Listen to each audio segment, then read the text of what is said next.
Do you have the fear of public speaking? Then this video is for you.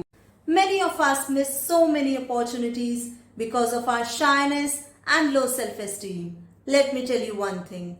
I was also a shy and an introvert person. The first time I ever spoke was for an inter-school competition when I was in 9th standard. When I stood on stage, my body was trembling and my voice was quavering. Still, I tried my best to speak, and you won't believe, I got second rank in that competition.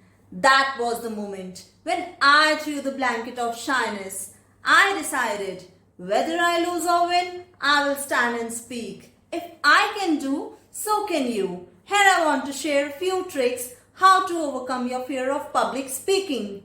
Number 1. Write down your thoughts and speak in front of the mirror. Number 2. You can also speak in front of the people you're comfortable with and ask for their feedback. Number 3.